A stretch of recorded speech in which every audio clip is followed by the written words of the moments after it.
So for the last year, I've been exclusively using Pitbull Strings. Never had any issues with them, but because I like to use a wider range of strings than Pitbull Strings provides, I've decided to start looking at other brands as well.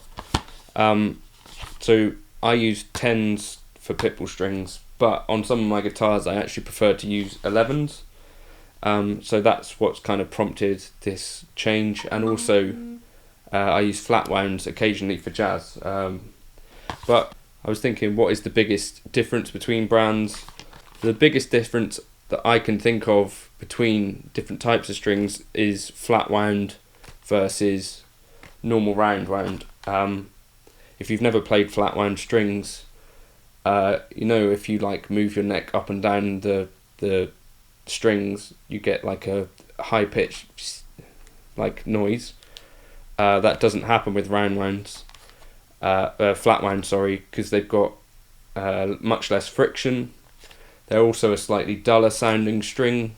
I'm not completely sold on whether I prefer them for jazz. I think there's more life if you use Roundwound strings, and certainly on some of my guitars I've tried putting on like Rotosound. I think they make a 13, it might be called British Steels or something like that, but I put them on a jazz guitar and those work really nicely. Other guitars I've got 11 Roundwounds on and they work really nicely too. So I'm not sure that you need to necessarily try Flatwounds, but it's worth checking them out.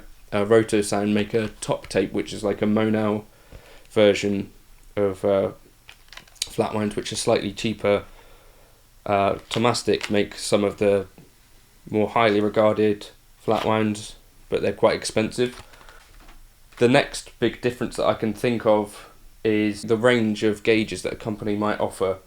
So for instance, Pitbull Strings is a small boutique company. They offer 10s and 9s, so 10 to 46 and 9 to 46, which is quite a limited sort of range, whereas Ernie Ball, for instance, between just 10s and 11s, there are these 5, probably even more than this, 5 different sets. So they've got the Ultra Slinky, which is a straightforward 10 to 48,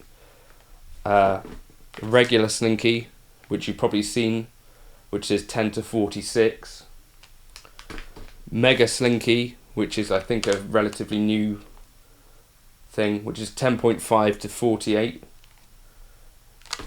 and Power Slinky I used to use on my 7-string guitars, 11 to 48, and then Burly Slinky, 11 to 52.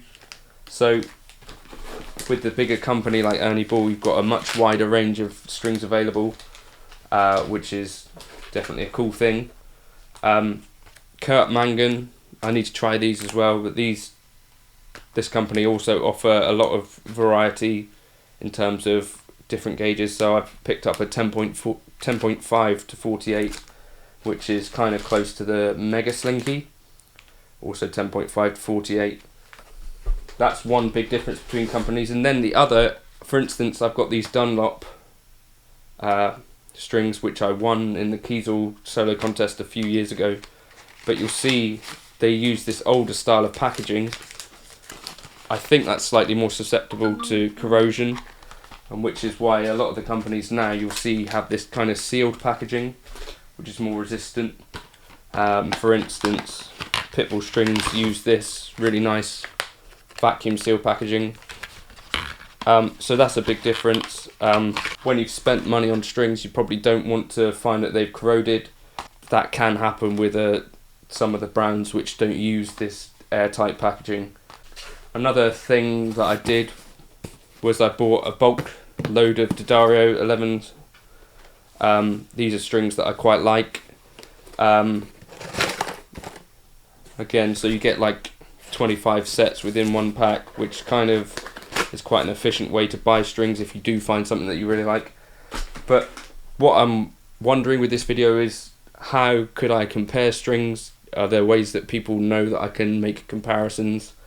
What other strings should I be checking out before I make a decision on whether I have a brand that I prefer? One other company that I'm looking at is Stringjoy. They're based out of Nashville. They make quite a lot of different strings. Rotosound, I really like some of theirs. I think Dunlop are the first strings that I've had that I don't actually really like the feel of. On the guitar they feel quite dry, if that's a thing. It's just a feeling that I have. So I've got a lot of these strings, but I've never really used them because I didn't really get on with them. That's the only string that I've ever had that I've not really liked. D'Addario's, Ernie Ball's, Rotosound, Pitbull Strings, I've always really got on with quite well. Are there any others that I've missed that I should be checking out? And do you have any ideas for any ideas you might have about how I could be slightly scientific on deciding which brand I prefer? Or maybe it's different brands for different things. So, you know, if you play jazz and other stuff, what strings do you use? That's what I'm wondering before I make any next steps. So thanks for watching, and if you could leave a comment, let me know what I should be checking out. That'd be helpful. Cheers.